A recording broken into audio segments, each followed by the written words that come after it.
Reviravolta no caso Daniel Alves. A Justiça da Espanha anulou sua condenação. Entenda os detalhes agora. Estava acompanhando e falávamos com o Jairo Nascimento. Temos então, Daniel Alves tinha uma condenação, entrou com recurso, sentença não estava ainda transitada em julgado. Então a defesa do jogador entra com esse recurso e agora vem essa decisão por parte desse tribunal. A Justiça da Espanha anulou, nesta sexta-feira 28, a condenação do ex-jogador Daniel Alves por estupro, alegando inconsistências e contradições no caso. A decisão, tomada por unanimidade pelo Tribunal Superior de Justiça da Catalunha, reverte a pena de 4 anos e 6 meses que o brasileiro havia recebido no ano passado. Após a revogação, Alves foi visto retornando à sua residência em Barcelona. Sua advogada, Inés Guardiola, declarou à rádio Raci 1 que o ex-atleta está muito feliz e que a justiça prevaleceu. Em fevereiro de 2024, Daniel Alves foi condenado a 4 anos e 6 meses de prisão por estupro. Na época, o jogador estava há 1 ano em prisão preventiva. Após pagar fiança, o ex-lateral deixou a prisão em março de 2024 e desde então ele estava em liberdade condicional. Carol. Era o que a gente estava acompanhando e falávamos com o Jairo Nascimento. Temos então, Daniel Alves tinha uma condenação, entrou com recurso, sentença não estava ainda transitada em julgado. Então a defesa do jogador entra com esse recurso e agora vem essa decisão por parte desse tribunal lá da Espanha. A decisão unânime revogando essa condenação. Daniel Alves, que já estava em liberdade provisória até o trânsito em julgado da sentença, inclusive chegou a mudar de cidade, Jairo Nascimento, e adotou aí um perfil mais discreto desde que deixou a prisão. Exatamente, né? Porque vamos relembrar um pouco do caso, né? O Daniel Alves, ele foi acusado de ter cometido esse estupro no dia 31 de dezembro de 2022, numa boate. Teria feito sexo sem consentimento de uma jovem de 23 anos. Depois, ele estava jogando no México na época. Ele volta para o México, faz uma partida, inclusive, pelo time da época. E aí, no dia 20 de janeiro de 2023, o Daniel Alves é preso sob essa acusação. Por quê? No dia do crime cometido, foi acionado um protocolo que existe na Espanha para casos de agressão sexual. E aí foram colhidas algumas amostras, alguns exames, o depoimento também dessa vítima. Ele fica preso durante um longo período. Em março de 2024, com autorização da Justiça, ele paga 1 milhão de euros de fiança, à época cerca de 5 milhões e meio de reais. E aí vai responder em liberdade. Deixa a cadeia, vai para casa. Morava em Barcelona, numa mansão, numa área que é bastante conhecida, inclusive ali da cidade, que abriga jogadores e pessoas famosas que têm residência e muito dinheiro em Barcelona. Desde então, ele estava com essa vida um pouco mais tranquila, postando poucas fotos nas redes sociais. Chegou a cancelar, inclusive, né? Cancelou as redes sociais, bloqueando comentários durante um tempo. Demorou meses, inclusive, para postar a primeira foto depois do caso. Reatou o relacionamento com a esposa, que haviam separado, depois voltaram com o seu relacionamento. E aí, como a gente estava até conversando, né, se mudou para a ilha de Tenerife.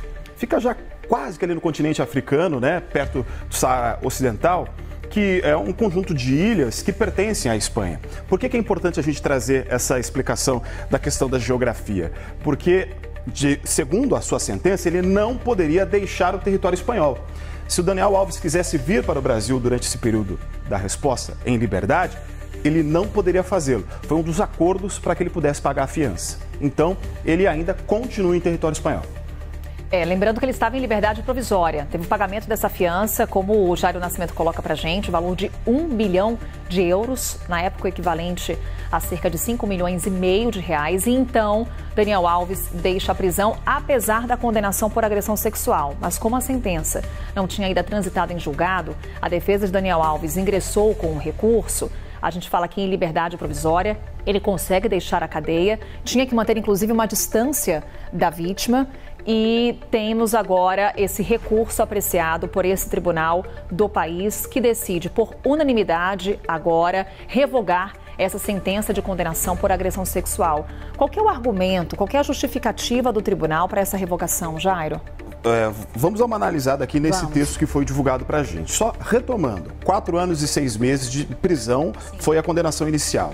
5 anos de liberdade supervisionada, né? Dando satisfação para a justiça do que ele estava fazendo e onde estava.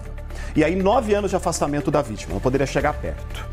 Agora, o que eles dizem, né? A seção de recursos está revogando essa decisão sobre a condenação, dizendo que o seguinte: a sentença revogada apresenta déficits avaliativos que impedem compartilhamento da avaliação do tribunal. O que significa no juridiquês? Que as provas, para eles, não estão muito evidentes. São insuficientes para manter a condenação de Daniel Alves. Exatamente. É por isso que eles, até no final desse texto, dizem que o tribunal ressalta não considerar aprovada a hipótese acusatória. Está dizendo assim, pode ser que ele não tenha cometido o crime, mas também pode ser que ele tenha cometido, né? Que a hipótese verdadeira é sustentada pela defesa do acusado.